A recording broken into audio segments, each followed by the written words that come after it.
Ito yung sa ating panlimang topic natin, no? Sabi ni ano rito, ni Congressman Luistro, no? Boss Gilbert, shout out. Cayetano has no longer, Boss Gilbert Jimenez, Cayetano has no honor and integrity, shameless with all actions and statements. I agree. I agree. Oh, eto na yung ating panlimang topic. Sabi dito, TRO lang ang makakapigil kay Sara Duterte. Makakapigil. Sara Duterte trial can proceed under Gatchalian leadership. Jervil Luistro, palakpakan. Kasi ako, isa yan sa mga ginawa ko ng parang advokasya no, for this particular year, no, na sana ma-impeach. Kaya mapapansin nyo, no, basta everyday ako nagla-live, hindi ko kinakaligtaan na isingit ang isang topic na pertaining diyan sa impeachment, no? Sigurado lagi tayong merong impeachment na topic. So, eto, TRO lang daw ang makakapigil. No? Reaksyonan natin, ang haba namang, ang liit eh. Ang liit. Pero gets ko naman na yung ano niyan eh. Yung buod niyan. Ayan o. TRO lang. Sara trial can proceed under sa leadership. No TRO, tuloy ang impeachment trial. O kasi matatandaan nyo, nagpaano na sila eh. Diba? Nagpa-TRO ay tinanggihan ng Supreme Court. Magpuproceed na. Actually, nagano na sila eh. Diba? Nag-convince sila as impeachment court nung and I think sa July pa, yun nga lang, yun ang problema. Sa July pa. 'Di ba? Tuloy ang Sara trial. Wala na makakaharang diyan. Yung TRO, wala, suntok sa buwan na rin yun. Sabi ni Congressman Luistro, hanggat walang TRO, walang dahilan para huminto ang impeachment trial. Ito mga mandirigma, no? Mga birador, mga Siresa Force. May Siresa Force na sa pagbati ko ganun talaga. Habang nakatutok ang marami sa bangayan tungkol sa liderato ng Senado, may isang pahayag, no, na ito yung maaaring magtakda, no, ng direksyon ng susunod na kabanata ng impeachment case ni hindi ko masabi, no? Ni Sara Duterte na lang. Hindi, respetuhin natin yung pwesto, hindi si Sara. Kabanata ng impeachment case ni Vice President Sara Duterte.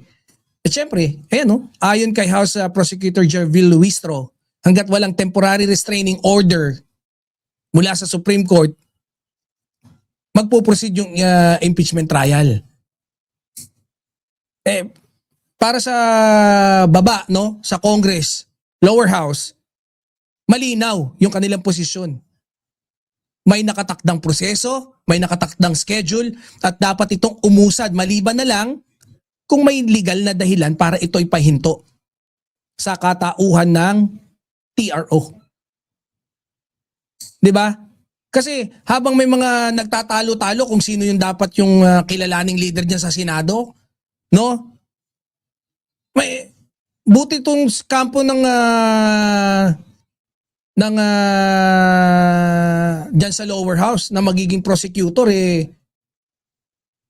yan yung sinasabi nila hindi dapat maantala ang constitutional process dahil lamang sa mga political dispute na pakabaklaan ni Cayetano. Kaya eto mga mandirigma, habang umiikot-ikot nga yung balitang usapin dyan sa Senate leadership, no, talo-talo, kaladkaran, maganda dahil merong nagpupush. Hindi kinakalimutan ng Kongreso, no? Kaya Congress yung nagpupush Kaya maganda to kasi mabigat yung epekto. 'Di ba? Kaya dito marami yung nagtatanong kung may bangayan ang liderato, does that automatically stop the process?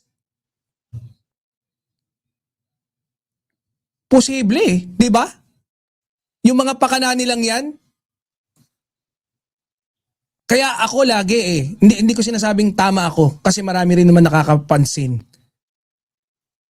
Yung linyahan ko lagi, all of this shits or all of this mga kakupalan na ginagawa nila sa Senate, in particular sa grupo ng former majority Cayetano, is to distract, to derail everyone doon pagdating sa impeachment. Kasi take note guys, yan yung pinangahawakan nila eh. Konting kembot pag nanalo si Sara Duterte sa 2028. Or who knows? May gawin silang masama para maibaba si PBBM. Sino magiging presidente? Sino makikinabang? Si Sara. Kaya dapat hindi na tanungin kung posible ba magpatuloy habang ang laban, habang inaayos yung political conflict ng kung bakla ba talaga si Cayetano. Kasi sa puntong ito, hindi na lang tayo nakatingin doon sa usapin ng pwesto. We're talking about constitutional process na nakatakda. May dates, may scheduled, merong mga a-attend. Kaya lang, ang layo na nilagay nila no? Si Cayetano talaga medyo, you have to give it to him, talagang demonyo Tuso, mautak din talaga Ma'am Sonia Hasigawa, shout out. Genki Des. Biruin mo, no? Mautak din na-derail talaga tayong lahat. Napatakas si Bato, napaboto si Bato, napatakas. Na-vote out na siya, pero until now, nandyan pa rin nakakapit pa, nakapag-conduct pa ng Blue Ribbon na hearing. Diba? Ako yung impeachment, no? Mga mandirigma, para sa akin talaga dapat sundin yung legal timeline. Ayun sabi ng House Prosecutor ng dyan sa lower house, may schedule may filing dates na. May pre-trial conference na.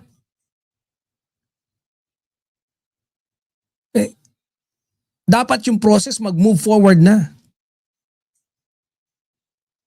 Diba? Dapat umusad na yan ng tuloy-tuloy. Ngayon isipin nyo nga, kung bawat political disagreement ay magiging dahilan para ihinto ang isang constitutional proceeding, how can government institution function properly?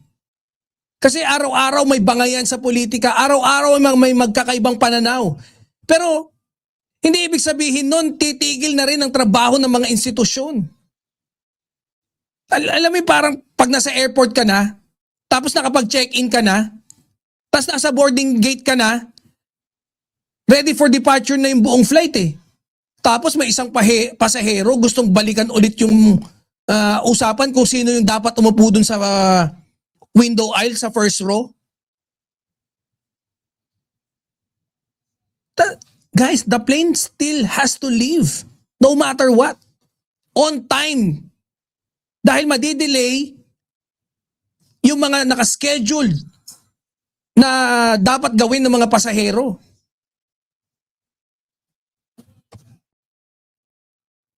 Pero syempre may kabilang panig din. 'Di ba?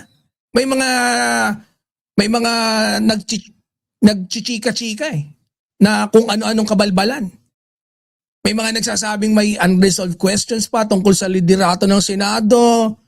Hindi pa nga alam kung sino magpipreside dyan sa hearing ng impeachment. Talagang minsan iisipin mo this is to delay the impeachment. Kasi para sa kanila, dapat malinaw mo na iyon bago magpatuloy ang mga susunod na hakbang. Ganun daw. Let's give it to them. Fair argument naman yan. Dapat malinaw. Dapat, para sa atin, malinaw na si Senator Win Gatchalian ang pre-tempore na Senate President. Kasi Hindi nga sila makakuha pa ng 13.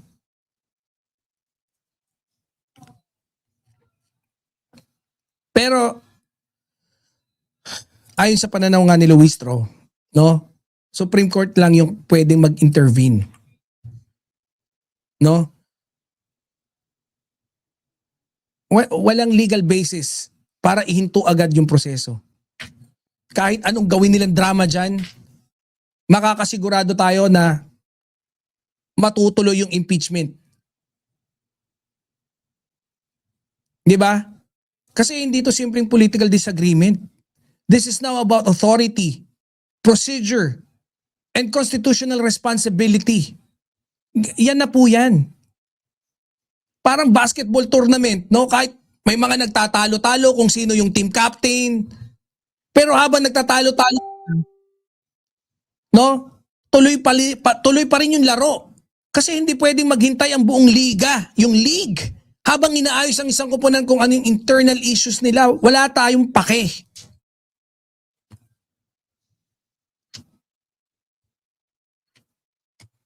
Kaya, eto mga tropa peeps, no? Sa dulo ng lahat ng ito, isang bagay lang naman yung malinaw eh. 'Di ba? Hindi social media ang nagdidesisyon. Hindi rin ang political camps. Hindi rin ang mga opinyon ng magkakaibang panig. According dun sa House Prosecution Panel, one institution can stop the process at yan ay ang Supreme Court. Kaya hanggat walang TRO, the expectation remains the same. Tuloy ang proseso. At habang nagpapatuloy ang debate tungkol sa liderato ng Senado, kung sino bakla, kung sino, mas lalong umiigting no? Yung tanong na kinakaharap ngayon ng buong bansa, can politics delay the process? O mas mananaig ang constitutional timeline? Yan ang usaping dapat nating bantayan sa mga susunod na araw. Huwag nating hayaan na yung impeachment ma-derail. Yung impeachment timeline ma-derail. No? Sa mga ginagawang kabadingan neto nila Aran Peter Cayetano at ng kanyang team. Mas maging vigilant tayo, guys.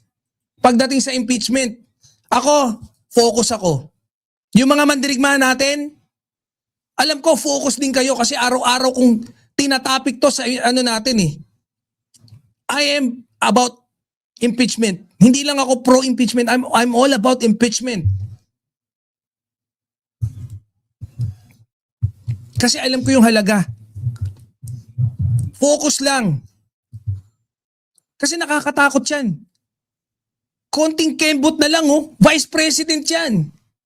Kung hindi yan ma-impeach ngayong 2026, putya meron pang 2 years, 27, 28.